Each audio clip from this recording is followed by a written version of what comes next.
Indian culture అంటే మన traditions మనం ఎలాంటి ఆచార వ్యవహారాలు ఉంటాయి పాటిస్తున్న ట్రెడిషన్స్ కానీ మనం వేసుకునే కాస్ట్యూమ్స్ అంతా మన వస్త్ర వేషాధారణ ప్రజలు అంటే ఒక్కొక్క స్టేట్ ఒక్కొక్క డిఫరెన్స్ వేషాధారణతో ఉంటారు జీవిస్తుంటారు అన్న ప్రజలు.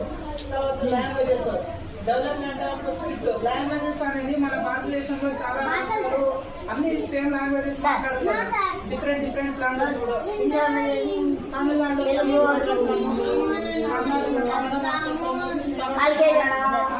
కేరళ అంటే ఒక్కొక్క స్టేట్ డిఫరెంట్ లాంగ్వేజెస్ మాట్లాడుతాం.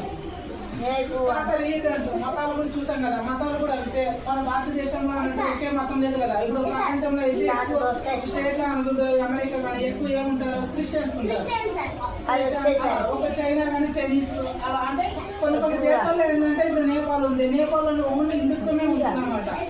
అక్కడ హిందువులు ఎక్కువ హిందుత్వం ఎక్కువ పాటిస్తారు అనమాట. ఇక్కడ కూడా అంటే మన భారతదేశంలో అంటే అనేక మతాలకి విభిన్నమైనటువంటి మతాలు కానీ ఉంటాయి, నివసిస్తున్నటువంటి ప్రజలు ఉన్నారు. హిందూయిజం కానీ భారతదేశంలో ఎగ్జాంపుల్ వచ్చేసి హిందూయిజం కానీ జైనిజం కానీ బుద్ధిజం కానీ ఇస్లాం సిక్కిం క్రిస్టియన్ ఇలాంటివి యూనిటీ అనే డైవర్సిటీ చెప్పండి. ఇవన్నీ ఎక్కడ కనిపిస్తాయి మొత్తం ఇలాంటి ఫెసిలిటీస్ అన్ని ఎక్కడ కనిపిస్తాయి ఇండియాలోనే. అందుకే యూనిటీ అండ్ యూనిటీ డైవర్సిటీ అంటాం. అంటే భిన్నత్వంలో ఏకత్వం అని పిలుస్తాం.